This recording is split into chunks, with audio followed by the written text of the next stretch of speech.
And along with seemingly everything else, the price of your next flight just might be determined by AI.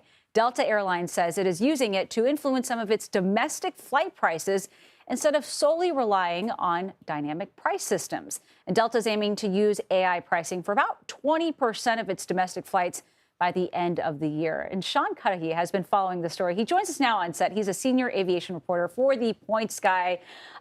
Sean, thanks so much for being here. So I guess as a flyer, I just want to know, will this benefit flyers, if at all, and how? Yeah, I don't know what type of benefit we're going to see for ourselves. It could be some cases where maybe Delta's trying to sell some seats that it knows it can't fill on a particular flight, so they drop that discount. Maybe it's just enough to get you to buy that, I don't know, last-minute flight to Los Angeles. But, you know, airlines, their goal is to fill every seat, and it is to get you to pay as much as possible for each one of those seats. So this is more good news for the company than it is actually for flyers. I think the shareholders, I think that's going to be more kind of what they're going for in this particular case. They're calling it like this super analyst that's working around the clock. I see. Okay, so how exactly does this work compared to what we have right now with that dynamic pricing? Yeah, we talked about dynamic pricing. I'm kind of thinking about this as sort of dynamic pricing on steroids. You know, airline pricing has long been determined by, you know, kind of a combination of these algorithms, these human analysts that are working, you know, to set these fares. We all know, you know, you check a fare one day, you come back the next day, it's a lot higher. Maybe it's a lot lower.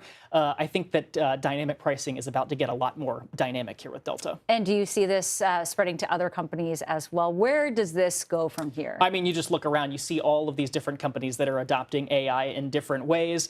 And the airline industry certainly is an industry where, you know, one airline does one thing, another one then tends to follow suit. Look at the check bag fees. You know, we all saw them raise check bag fees last year. I think it's safe to say you're going to see this a lot more across the industry. This could end up being the norm, you think? I think we're going to see it be a lot more normal. I mean, Delta, you know, 3% today of flights, 20% by the end of the year potentially.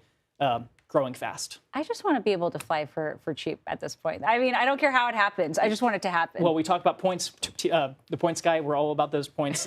Still, you know, is a great way, especially this summer. We're seeing a lot of great deals, especially if you're willing to fly like in coach in August, September. A lot of great deals out there right now. All right, I'll go looking. Sean, we really appreciate it. Thanks for being with us. Thank you.